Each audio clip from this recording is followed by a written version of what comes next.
जय मसीह की भाई लोग और बहन लोग, आपको मेरा प्यार भरा यीशु मसीह के नाम में नमस्कार है और परमेश्वर आपको बहुत सी आशीष दे। आज के इस दिन में मैं आपसे एक वचन साझा करना चाहता हूँ जिसका विषय है प्रार्थना। देखिए, हम में से कई लोग कई बार ये सोचते हैं कि क्या हमें बार बार परमेश्वर के सामने बैठने का ज़रूरत है? क्या परमेश्वर मेरी दिक्कत को नहीं जानता है? क्या परमेश्वर मेरे इश्यूज़ को, जिस इश्यूज़ से मैं लड़ाई कर रहा हूँ या कर रही हूँ, उसको नहीं जानता है? और हम कई बार जो है प्रार्थना में ढीले पड़ जाते हैं, ये सोच के कि परमेश्वर को तो पता ही है सब चीज़ों के बारे में। ठीक है, आप जो बात बोल रहे हैं वो सही है, ये बात जो आप सोच रहे हैं ये सही है, लेकिन आप जानते हैं इस चीज़ का फ़ायदा कई बार हमारा फ्लैश यानी कि हमारा शरीर और हमारा जो विरोधी है, शत्रु शैतान, जिसको मैं शेरू भी बोलता हूँ, वो शेरू बहुत फ़ायदा उठाता है।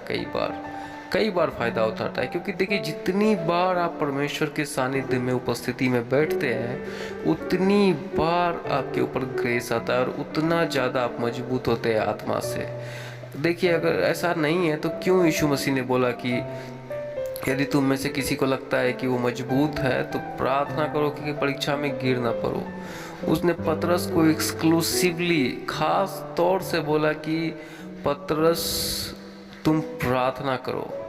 तो मैं कहना क्या चाहता हूँ कि मैं एक वचन आपके सामने रखना चाहता हूँ। मरकुस नाम की किताब, उसका पहला अध्याय का 29 और 30वां वचन। देखिए, इस वचन में आप कि यीशु मसीह पहली बार जाके आराधनालय में प्रचार करता है और उसके बाद लिखा है कि वो तुरंत अनिद्रास और पतरस का जो घर है उस घर में आता है और उनके साथ उनके चेले भी हैं। और वहाँ लिखा है कि उसकी जो मम्मी थी, यानी कि पतरस की जो सास थी, वो बीमार थी और उसको बुखार था। और वहाँ लिखा है कि लोग उसके पास आए, उनके चेले जो भी लोग थे उनके पास आए।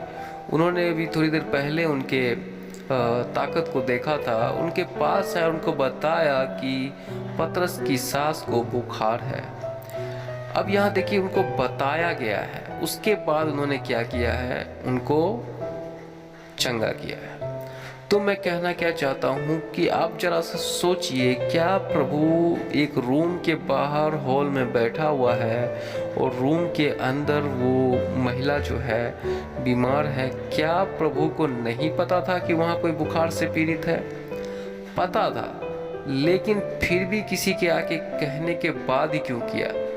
आप जान सकते इस बात को क्यों किया? तो मैं आपको यही कहना चाहता हूँ, ये बहुत शॉर्ट मैसेज है मेरा, लेकिन प्लीज़ इसको सोचिएगा कि आपका प्रभु को बताना जरूरी है। आप नीति वचन 3 अध्याय को देखिए, आप नीति वचन 16 अध्याय का 5वां वचन को देखिए। उसमें लिखा है कि अपने मार्ग की हर बात को परमेश्वर को तू बता, तब वो तेरे लिए सीधा रास्ता निकालेगा। नीति वचन 3 में लिखा है। और 16 में लिखा है कि जो भी बातें हैं उसी को जो है बता, तब वो तुम्हारा जो है हर काम को सफल करेगा। तो क्या हम नहीं बताएंगे तो परमेश्वर को नहीं पता चलता है? पता चलता है मेरे भाइयों, मेरे बहनों। लेकिन मैं कहना क्या चाहता हूँ कि जब हम परमेश्वर के पास जाके पूछते हैं या बताते हैं, वो एक बहुत बड़ा एक्ट होता है, एक बहुत बड़ा काम होता है, और वो एक कड़ी होती है जो हमें बहुत सी आशीष की झड़ियाँ और बहुत सी रुके हुए रास्तों को खोल देता है। और ये एक बहुत बड़ा इम्पोर्टेंट हमारा काम होता है कि हमें परमेश्वर के सामने नित्य प्रार्थना करना चाहिए। आप अंतिम बात में बोलूँगा कि अच्छा, कई लोग ये सोचते हैं कि कितनी बार प्रेयर करना चाहिए एक टॉपिक के बारे में। देखिए, बाइबल बताती है कि हमें निरंतर प्रार्थना करना चाहिए। दूसरे शब्दों में अगर क्लियर करूँ तो निरंतर का मतलब है बिना रुके हुए। ऐसा नहीं कि बिना रुके हुए का मतलब ये नहीं है कि सुबह और शाम के बीच में गैप आया तो रुक गया, लेकिन हाँ, अगर 2-3 दिन, 1 दिन 2 दिन का गैप आया तो रुक सकता है। इसको अच्छे से समझने के लिए आप देख सकते हैं कि लूका का 18 अध्याय में एक विधवा स्त्री के बारे में प्रभु बताते हैं कि एक राजा के पास वो जाती है और वो न्यायी राजा जो है न्यायी नहीं है बल्कि दुष्ट है, लेकिन फिर भी उसके लगातार जाने से, बार बार मांगने से, लज्जा छोड़ के मांगने से और लगातार मांगने से उसका काम हो जाता है। हम इसके बारे में ज़्यादा दिमाग पॉजिटिव नेगेटिव न सोचते हुए सिर्फ इतना समझना चाहिए हमें कि हमें यही कहा गया है कि हमें लगातार मांगना चाहिए, लगातार उनकी उपस्थिति में जाके प्रार्थना करना चाहिए। तो वो जानते हैं नहीं जानते, ये सब चीज़ों को छोड़ते हुए और कितना बार प्रार्थना करना चाहिए ये सब भी छोड़ते हुए, बस ये समझिए कि आपको प्रार्थना में बैठना, चाहे वो 5 मिनट के लिए हो या 50 मिनट के लिए हो, लगातार, मतलब सीरीज में कमी नहीं आना चाहिए। अगर सुबह है तो सोचेंगे अरे आज का हो गया, ऐसा नहीं है।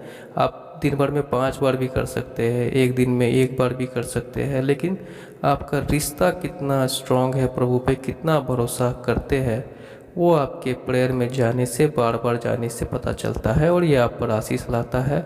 इसलिए मैं आप इस मैसेज का यही मेरा मकसद है कि आप बिना रुके, बिना किसी उलझन के बार बार प्रभु के सामने जाइए, ये ना सोचते हुए कि वो क्या सोचते हैं, वो जानते हैं कि नहीं जानते। प्रभु आपको आशीष करे, लगातार प्रार्थना में बने रहे।